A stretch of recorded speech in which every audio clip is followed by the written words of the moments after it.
Another reason not to believe in porn addiction, it's not even in the fucking DSM-5. Like the American Psychological Association didn't, uh, they didn't include it, and this is the problem.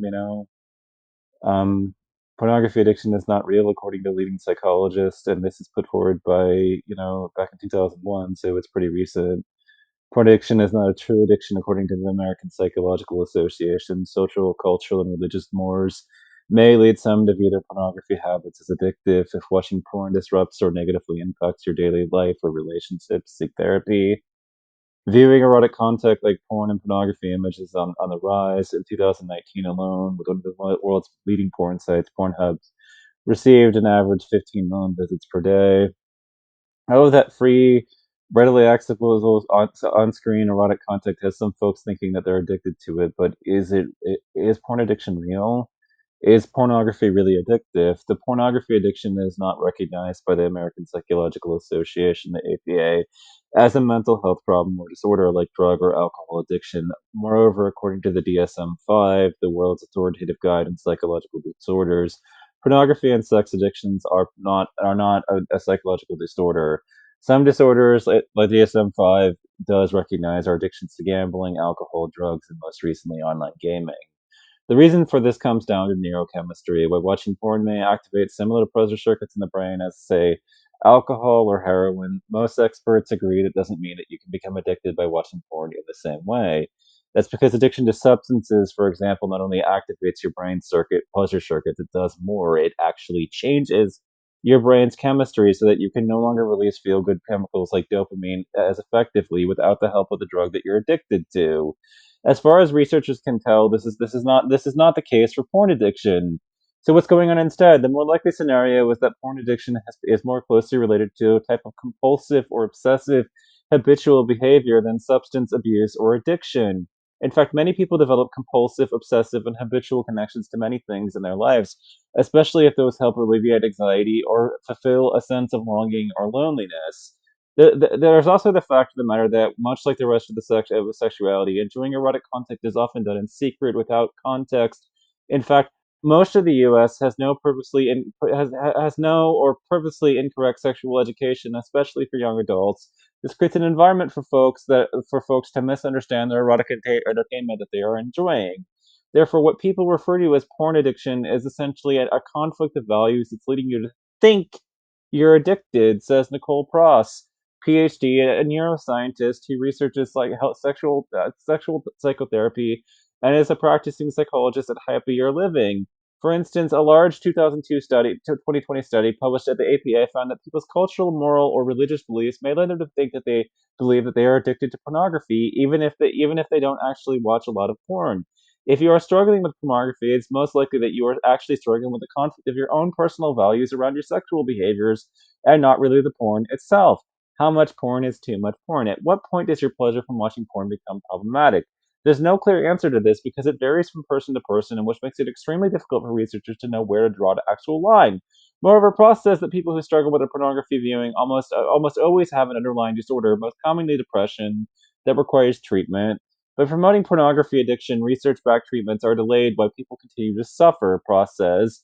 Overall, what sex therapists see most often is a lack of other social and sexual connections and difficulties assessing other coping mechanisms. People who feel like they have a problematic connection with porn may experience symptoms like feeling guilt, shame, or remorse after watching it, something I don't. Not being able to stop watching it despite not being able to stop watching porn despite not wanting to. Well, that, desire doesn't exist here. Tendency to engage in risky behaviors that could jeopardize your career or social life. Not as much. Feeling emotionally distanced from romantic partners, if anything, no, not at all.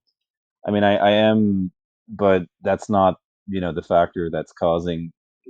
I mean, I do feel like me and my partner have been having a bit of trouble, but it's not that big of a deal. I'm probably making it out to be more than it actually is. I know that my critics have basically told me that the relationship exists on my device, but what was the point of starting an Amazon business in the first place? Why am I in the e-commerce space? Well, I hope to raise enough money to make this something more than just a relationship that takes place through Facebook and connections and, talking to people across the internet. I have admitted this and I've come up here before and as much as said and revealed my own biases, but it's like nobody was fucking listening.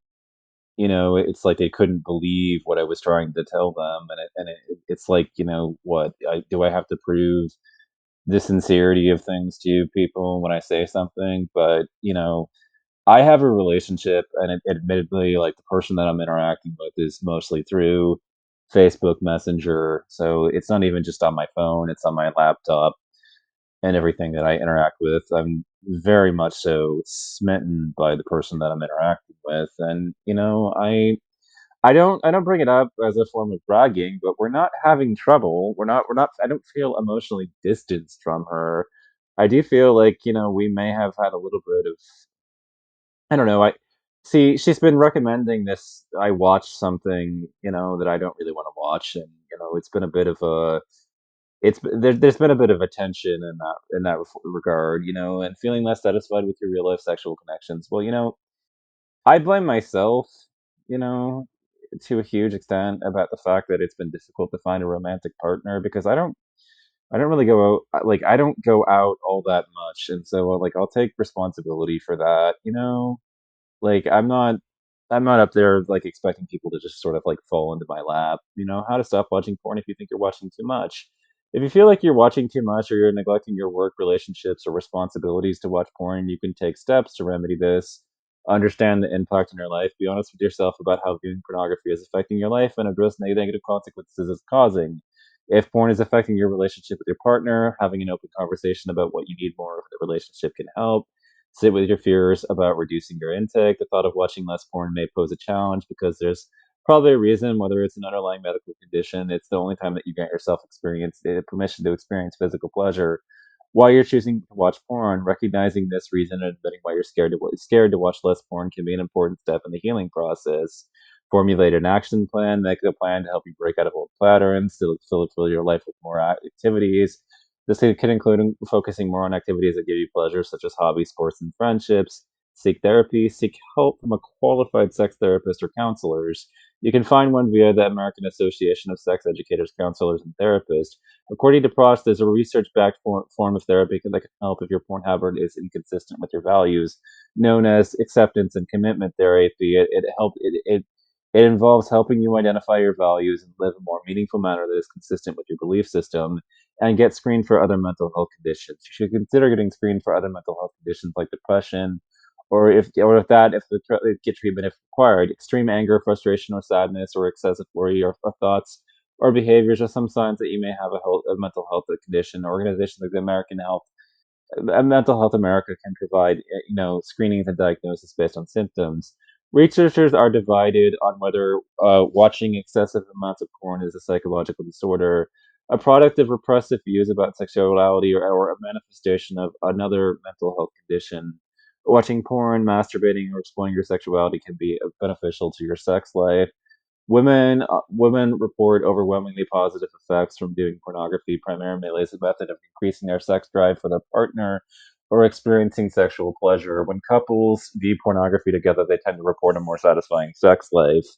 You know, Nevertheless, if you feel like you're watching too much of it, seek help from a qualified professional. See, my partner watches, herself.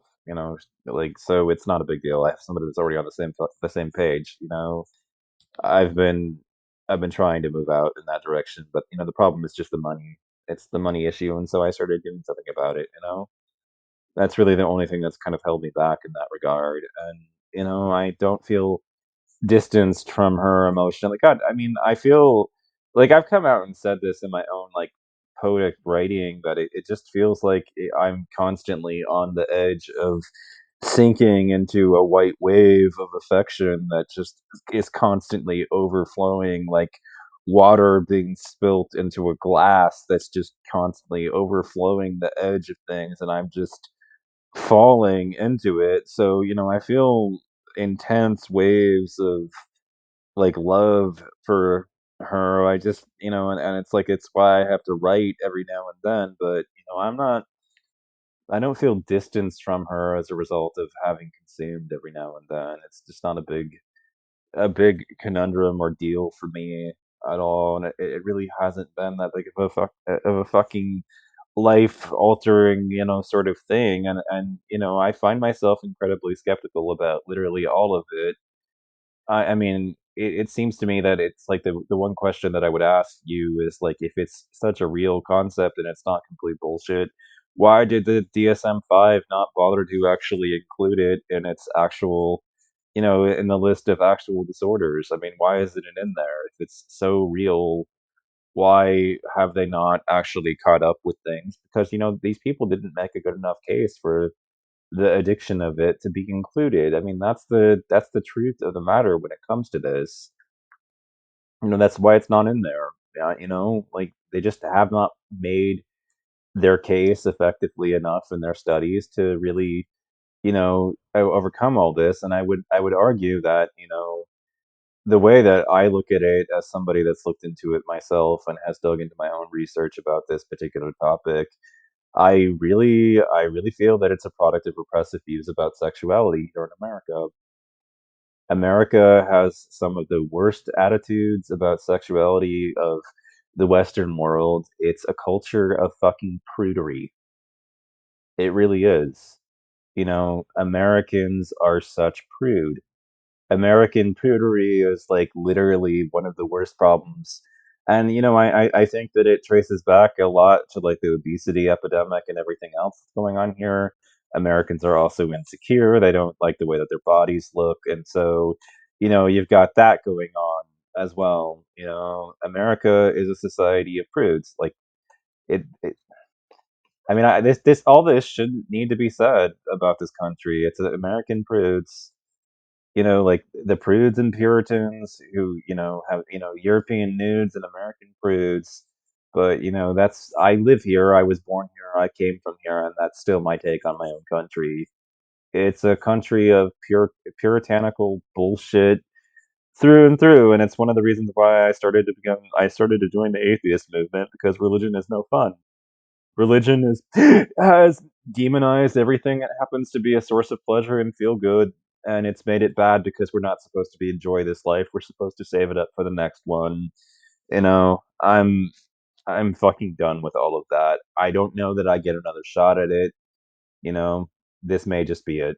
I don't want to waste my life just because somebody tells me that, the only chance that I'll ever get to enjoy it is the next one.